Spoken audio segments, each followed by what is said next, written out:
Throughout history, Jews have gone through many forms of antisemitism. From slavery to genocide to being given many stereotypes about this culture and ethno-religion, we always find a way to bring light to the darkness. Sort of comes up to me, he's like walking towards me and he's yelling, "You kike, you fucking Jew." And it was really scary. And I remember thinking like, oh my God, I want this like light to turn. I guess on a lighter side, it's just people making jokes thinking it's okay when it's really not. But also, especially when like the whole thing with Kanye was going around, people were making a lot of jokes to me about that. I don't know how people knew about it already, but there was a group of girls who introduced themselves as Palestinians, who started heckling us and harassing us and yelling at us. So I don't know if they knew or it was just a crazy coincidence, but we were quite shooken up. A fist fight almost broke out, not with me, of course, because I'm a peace-loving man, but with some of the other people there. On October 7th, 2023, Jews around the world gathered with their loved ones to celebrate the holiday of Simchat Torah, not knowing that the largest massacre of Jews since the Holocaust was occurring all across Israel by Hamas killing, taking hostages, and displacing many people from their homes. Since then, a war has broken out in Israel and all around the world as Jews deal with a rise in anti-Semitism for defending a country that is important to them. I remember coming home and instantly I parked the car, get inside, and I just see my mom sitting there just distraught beyond belief because we have family who live in Israel. So more than anything, she was worried about them. And I just sat there comforting her. And what affected me most was seeing how hurt she was by it. And I don't think it really hit me until later how much that affected actually more than anything. I was in my apartment in London. I was by myself. I woke up in the morning and found out much sooner than everyone back home. And it was pretty much towards the beginning of my program, so I wasn't close enough with all of my college friends in study abroad yet that I was going to text them like, "Oh my God, do you see what's happening?" So I was so alone, and I just literally like sat and watched the news all day, talking to this one girl who was like my best friend at the time. I felt sad, scared, numb. I don't know, it just didn't make sense. You know, you always hear about from other generations, like the Holocaust, the Spanish Inquisition, the Crusades, all the pogroms, you know, there's all these things that you hear about, but you never really expect to live something to this magnitude. You never expect to see videos of people younger than you being shot, bodies being dragged. It felt very surreal, and it kind of still feels surreal with everything that's going on. I didn't really understand the severity of it because I always hear about what's going on in the Middle East, and I kind of just thought that it was, you know, a normal thing, but I didn't really realize the extent of what it would be, and I didn't realize it would still be affecting us today. Many students have been reporting that a lot of their friends are reacting negatively to them and their Jewishness. The girl who I had like confided all of my anxieties into the day of October 7th, immediately, like the next day, fully turned on me and, you know, without asking anything about my political beliefs, and without asking anything about, like, you know, having a shred of empathy after watching me like break down the day before, sends me a big voice note out of the blue with zero context being like, "You are a Nazi, you are actually the most disgusting person in the world, and I'm never going to speak to you again because you are the modern equivalent of a Nazi." Definitely a lot of just sneering, and I think I've only had like 2 people seriously say anything with like any meaning behind it, and I don't know, it sucks. I remember I moved into my dorm in Shively this year, and I have a nice little Israeli flag hung up on my wall,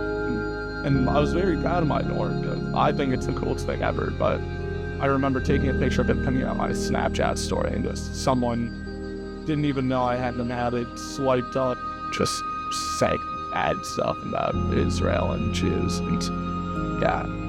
I've heard a lot of things about my friends going through things, and it, of course makes me sad, and it makes me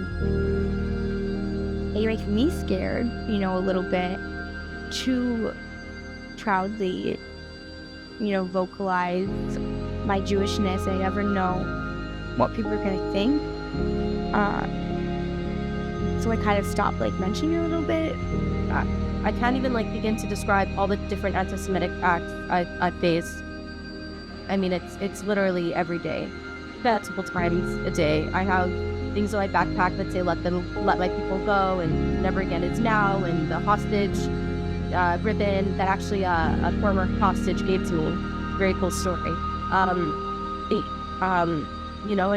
I sometimes randomly have to look over my shoulder. I'm always worried someone's gonna take my backpack and just.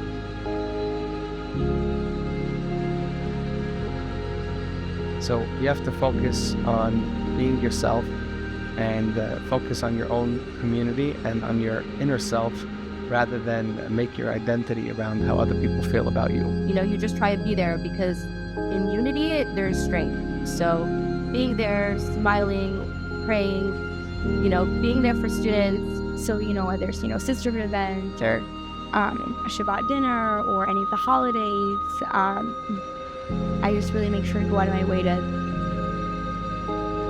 invite people and make people feel wanted there, because they are wanted. I remember this year we had an October 7th memorial, which I spoke at, and it's just, I try to think of it as less of a tragedy, although it is a huge tragedy, but more as a remembrance and something to try at all costs to avoid. I actually got a job at an organization called the Tel Aviv Institute, where I can kind of harness all of my feelings, all of my thoughts, and desire to spread positivity about Judaism in educational posts and posts that make Jews love themselves and have the words to say about things that they are seeing and hearing about, but maybe aren't sure of how to address, and turning these often hard, more academic topics into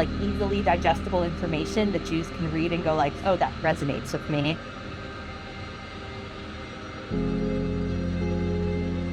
Just stay, honestly, in a way, just being a stable presence in a Jewish person's life when they're just so used to, at the moment, being unsure about the longevity of any of their relationships, because you feel like you're walking on eggshells. You can just prove to your Jewish friends that you're gonna stay with them no matter what's going on in the political world, and that you're there for them as a person, not for a representative of the Israeli government. Then that's already doing so much. And just letting them talk, just giving them a space to talk about their feelings without judgment.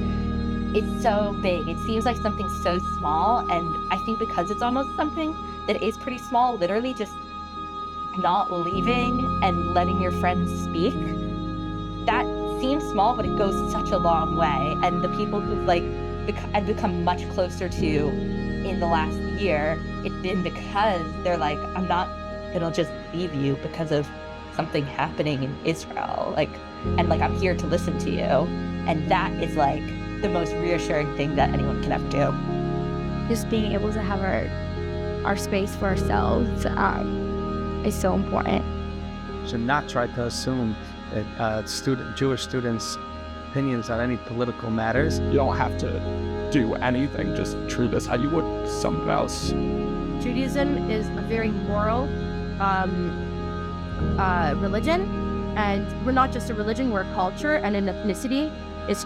Jews come from Judea and Samaria. We are a nation, we are a family, we are a people. And when one of us hurts, we all hurt.